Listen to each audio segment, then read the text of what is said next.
The day begins before dawn. In a long, dim corridor that smells faintly of bleach and boiled cabbage, the sound of metal doors slamming echoes like thunder through concrete walls. Inside these walls, time moves differently, slowly, repetitively, and without mercy. The inmates of the penitentiary awaken to another morning that feels just like the last. There are no surprises here, except what might be waiting on their meal trays. At exactly 5:00 a.m., the heavy kitchen doors swing open. Steam rises from industrial pots as a handful of inmates assigned to kitchen duty shuffle into their posts. Their uniforms are stained, their expressions blank. Behind the walls of the prison kitchen, reality blurs into survival. Here, food is not about nourishment. It's about control. It's about keeping hundreds of restless men quiet, compliant, and alive. The menu on the board reads oatmeal, bread, and coffee. But what's served hardly resembles those words. The oatmeal is grey, thick, and tasteless, a paste that sticks to the spoon. The bread crumbles at the slightest touch. And the coffee, more like warm brown water than anything brewed. Yet to the men who will eat it, this is breakfast, the first of 3 reminders of where they are and how little choice they have. When the cell doors open, a wave of movement flows down the hall. The clatter of trays, the shuffle of boots, the hum of voices. Each inmate receives the same portion, scooped without care, weighed without precision. Some take the tray silently. Others stare, their eyes hollow, their minds already somewhere else. The smell of the food lingers, sour, metallic, and faintly burnt. Inmates learn quickly that the quality of prison food depends on where you are. Maximum security, private correctional facilities, or overcrowded state prisons. Each tells its own story through the meals it serves. But one truth remains constant. It's never about taste. Budgets are tight, ingredients cheaper than the paper they're wrapped in. Contracts are signed with private suppliers that measure value not in quality, but in how little it costs to keep a human being fed. For many inmates, that means mystery meat stews that no one can name. It means powdered eggs that taste of chalk and oil. It means a dinner roll so stale it doubles as a weapon. Yet, within this monotony, a strange economy thrives. Food becomes currency. A slice of bread can buy a favor. A scoop of peanut butter can silence an argument. In this world, meals aren't just eaten. They're traded, hidden, hoarded. Survival has its own menu. Some older inmates remember when meals used to be cooked fresh, when real chicken found its way into the stew and coffee actually smelled like coffee. But those days are gone. Now, everything is industrialized, processed, packaged, and reheated. The kitchen is a machine, and the people are its parts. Even the cooks, themselves prisoners, have little power. They stir what they're told to stir, serve what they're told to serve. Behind the stainless steel and boiling water, they whisper about the things they've seen. The mold that was scraped off bread before serving, the spoiled meat mixed with spice to hide the odor, the insects that find their way into rice bags. To the outside world, prison food is a punchline. But inside, it's a mirror, reflecting how society measures the worth of those it locks away. It's in the silence of men eating quietly, heads down, eyes fixed on the tray. It's in the way no one complains, because complaining changes nothing. Hunger, they say, humbles even the strongest. Lunch isn't much different. By midday, the kitchen fills again with the smell of overcooked beans and greasy stew. The temperature rises, sweat beads on foreheads. The trays are lined up one by one on a counter scratched from years of use. Each scoop lands with a dull sound, a thud that echoes in the air like an unspoken truth. For many inmates, this meal is the highlight of their day. For others, It's just another reminder of how time crawls between one tray and the next. Yet, within this grim routine, stories emerge. A man in cell block D saves part of his cornbread every day, trading it for extra soup at night. Another smuggles salt from the kitchen, selling tiny packets for cigarettes. A third simply stares at his food for hours, too lost in thought to eat. The meals reveal more than the system intends. They tell stories of endurance, loss, and small victories. Beyond the cafeteria walls, officials boast about balanced nutrition.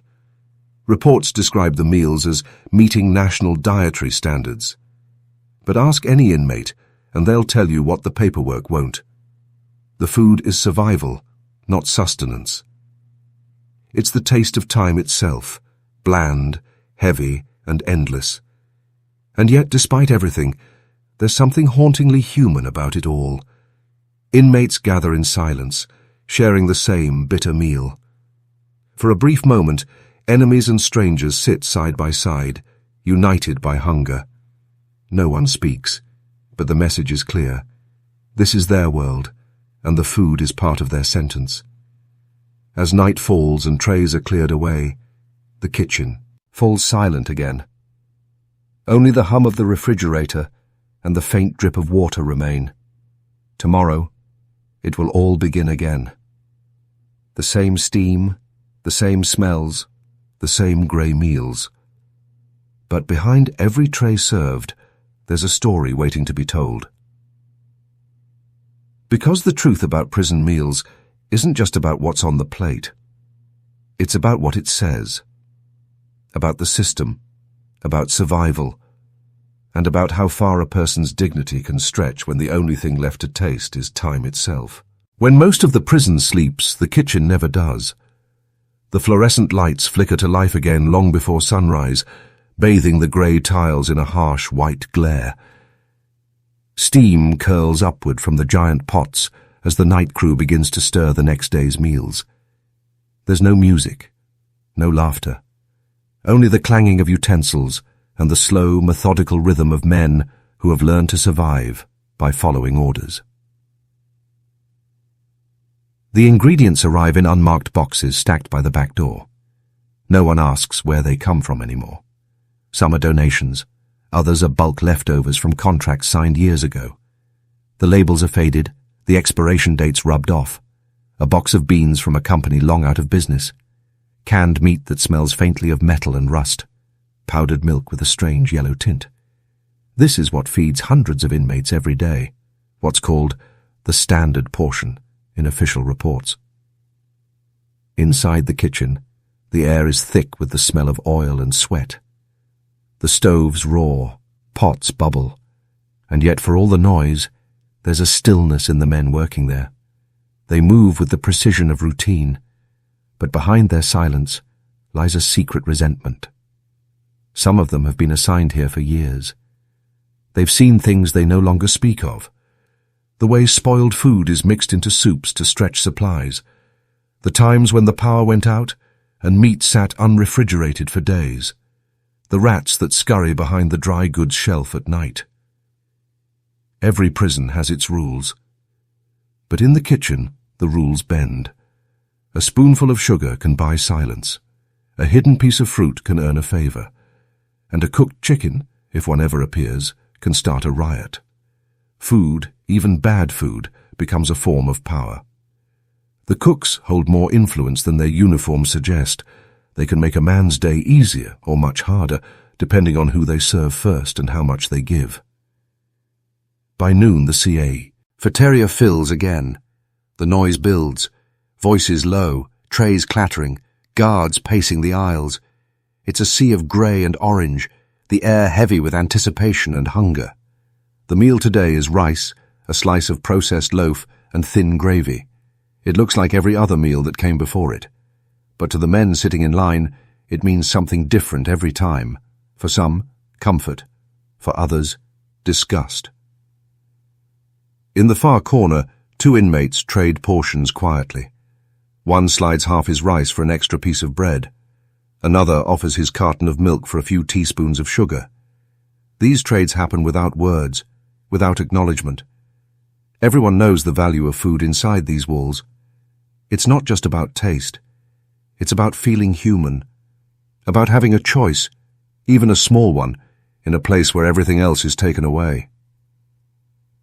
But not every inmate eats. Some refuse. A few have stopped altogether, living on the smallest rations they can stomach. For them, hunger becomes rebellion.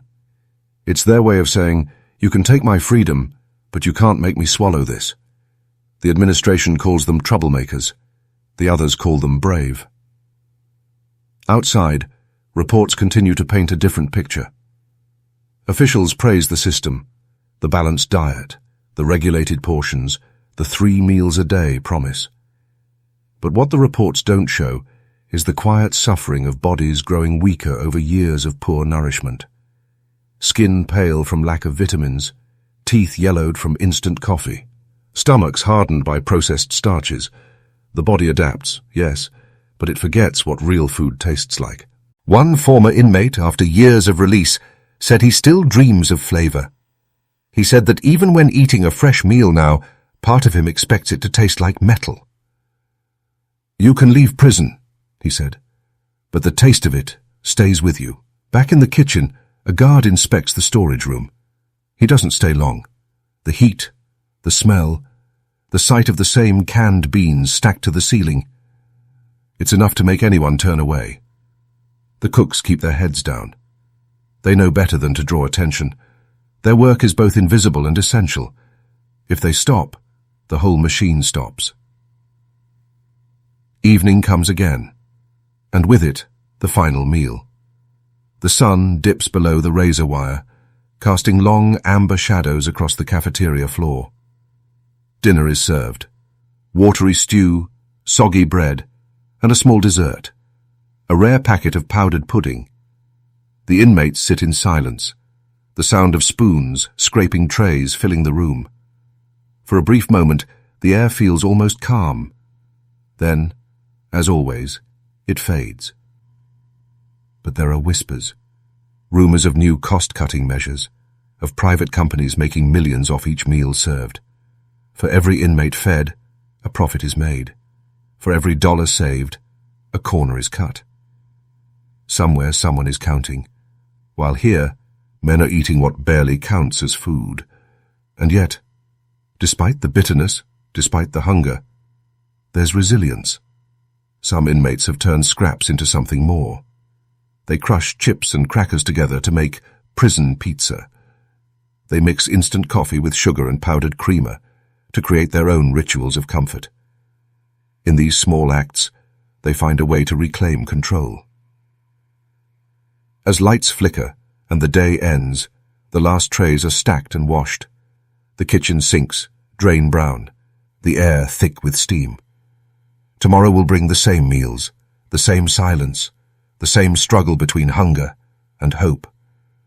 But behind every spoonful lies the truth, that in a place built to break the spirit, even a single meal can become a story of endurance. Because in prison, food is never just food. It's memory. It's survival. It's proof that even when everything else is taken away, a human being will always find a way to taste life again.